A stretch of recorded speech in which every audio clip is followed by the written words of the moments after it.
Halo teman-teman, saya Rizky Rafael Melo, misdinar dari Paroki Santo Kristoforus Gorontalo. Saya akan membaca kitab suci dan renungan. Semoga Tuhan beserta kita, sekarang dan selama-lamanya.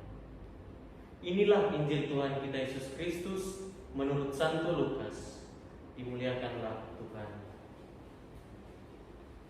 Injil Lukas pasal 1 ayat 39 sampai 45. Maria dan Elisabet.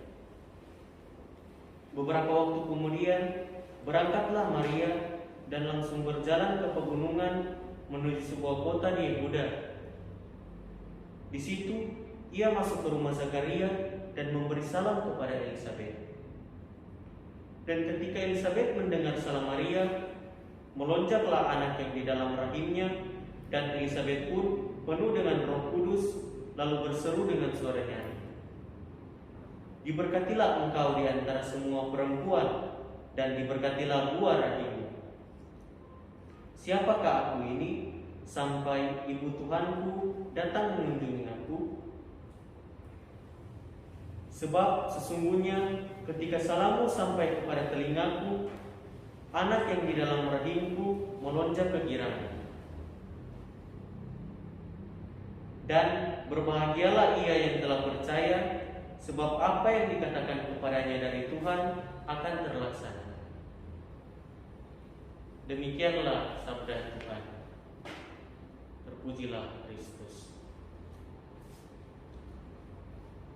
Teman-teman misdinar Sekuskupan Manado yang terkasih, Injil yang kita dengarkan tadi mengisahkan tentang Maria yang melakukan perjalanan panjang melewati pegunungan untuk berjumpa dengan Elisabet di daerah Yehuda. Perjumpaan Maria dan Elisabet ini bukanlah peristiwa yang biasa saja. Mengapa demikian? Karena kalau kita membaca sebelumnya, di sana diceritakan bahwa ketika Maria pergi mengunjungi Elisabet, ia telah mendapat kunjungan terlebih dahulu oleh malaikat Gabriel yang membawa kabar bahwa Maria akan mengandung dan melahirkan anak Allah. Jadi, saat Maria pergi mengunjungi Elisabet, ia sedang dalam keadaan mengandung Yesus Sang Putra Allah.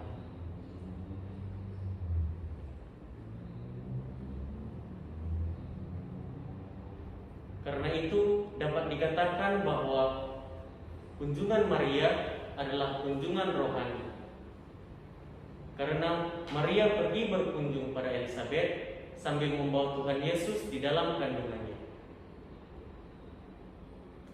Lalu bagaimana reaksi Elisabet ketika mendapat kunjungan dari Maria? Injil mengatakan bahwa ketika Elisabet mendengar salam Maria, melonjaklah anak yang di dalam rahimnya, dan Elisabet pun penuh dengan Roh Kudus.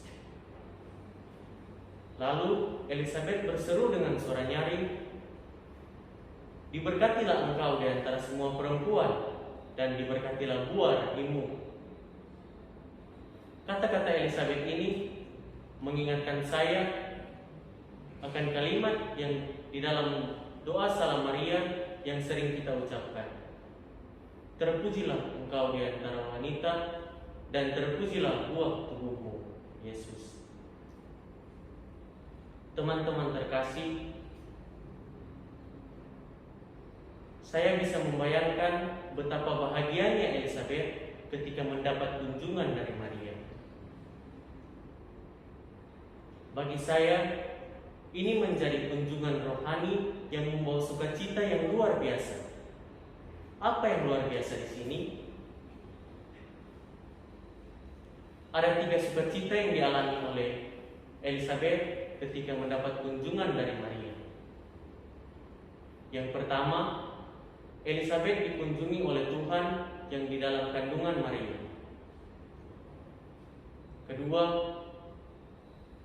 Elisabet dianugerahi anak dalam usia yang sudah lanjut dan dalam keadaan yang mandul. Ketiga, Elisabet dipenuhi oleh Roh Kudus.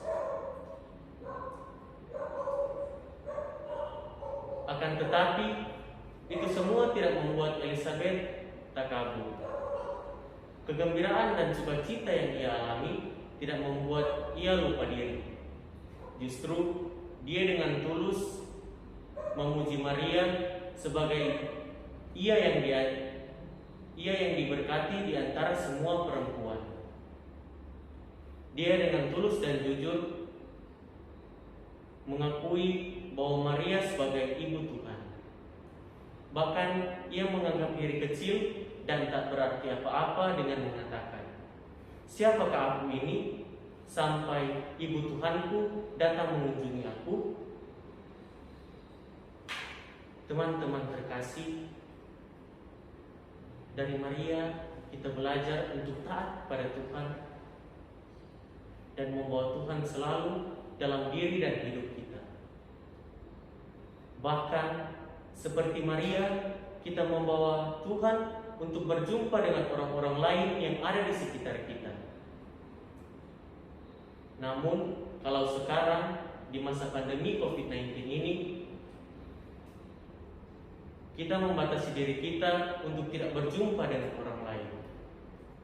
Akan tetapi, itu tidak menghalangi kita untuk meningkatkan kualitas perjumpaan dengan orang-orang yang ada di dalam rumah, yakni mama, papa, kakak, adik, oma, opa, atau siapa saja yang tinggal serumah dengan kita.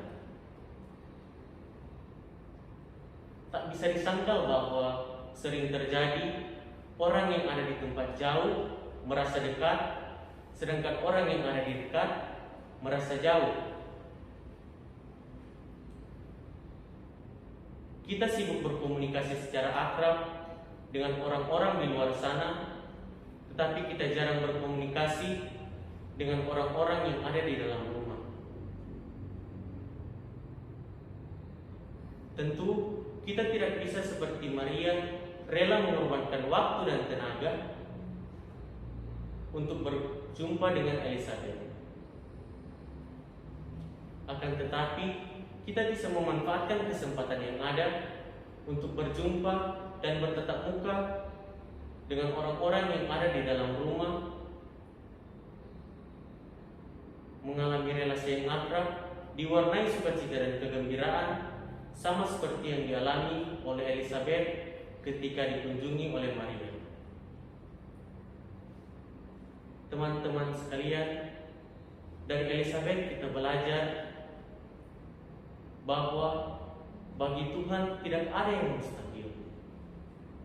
Elizabeth adalah bukti nyata bahwa kendati sudah lansia dan mandul, tetapi karena Tuhan berkenan, maka ia bisa mengandung dan kelak akan melahirkan Yohanes Pembaptis.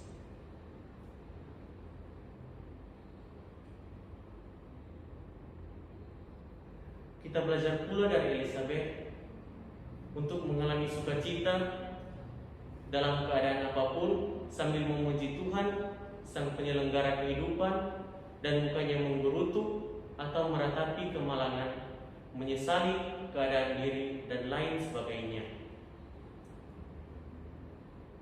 Ada hal penting yang harus kita tiru dari Elizabeth, yakni adalah jangan lupa diri saat kita mengalami sukacita. Jangan takabur saat kita meraih sukses dan kegembiraan. Kita tetap harus mawas diri dan menganggap diri kecil dan tak berdaya di hadapan Tuhan, serta menaruh harapan, kepercayaan bahwa bagi Tuhan hidup kita telah ada di dalam penyelenggaraannya. Semoga perjumpaan penuh rahmat antara Maria dan Elizabeth dapat menginspirasi kita untuk mengalami anugerah dari Tuhan dalam kegiatan jumpa bersama anak-anak Misdinar Sekeuskupan Manado, meskipun hanya secara virtual. Semoga demikian. Amin.